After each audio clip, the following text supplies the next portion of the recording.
कहानी का शीर्षक जादुई स्कूल का राज। जंगल के बीचों बीच एक जादुई स्कूल था जिसका नाम था एलिमेंटल अकादमी।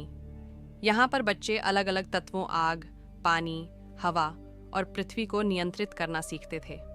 स्कूल का हेडमास्टर, एक पुराना और अनुभवशील जादूगर, बच्चों को सिखाता था कि कैसे अपनी शक्तियों को सही तरीके से उपयोग किया जाए। इस जादुई स्कूल में एक छोटी सी लड़की थी जिसका नाम था निया। निया बहुत होशियार थी, लेकिन एक चीज थी जी उसे परेशान करती थी। वह अपनी विशेष शक्ति को पहचान नहीं पाई थी। उसके दोस्तों के पास तो अद्भुत शक्तियां थीं। मयंक, जो आग को नियंत्रित कर सकता था, हमेशा जलती हुई आग के गोले बना सकता था। सिया, जो पानी की लहरों को घुमा सकती थी तो कभी हवा की लहरों से उड़ सकती थी। और राघव जी हवा की ताकत से उड़ सकता था, हर समय आसमान में चक्कर काटता था। निया को हमेशा लगता था कि शायद उसे कोई विशेष मांगती नहीं मिलेगी। वह अपनी शक्तियों को पहचानने के लिए बहुत कोशिश करती, लेकिन हर बार असफल होती।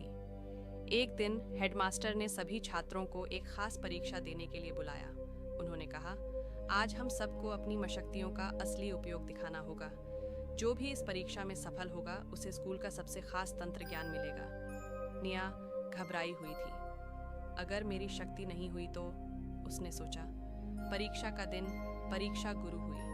पहले मयंक ने अपनी आग को नियंत्रित किया और उसे बर्फ की तरह ठंडा किया।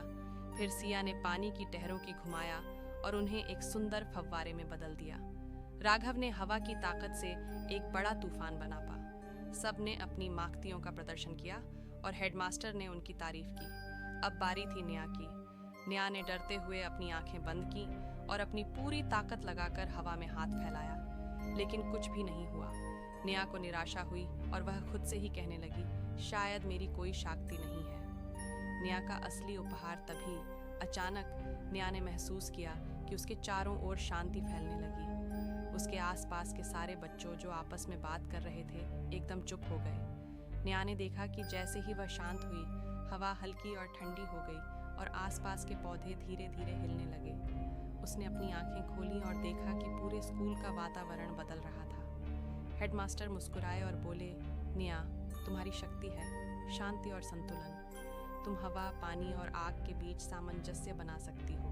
तुम्हारी शक्ति सभी तत्वों को एक साथ लाने की है, जिससे कोई भी तत्व अत्यधिक न हो जाए। यही असली ताकत है।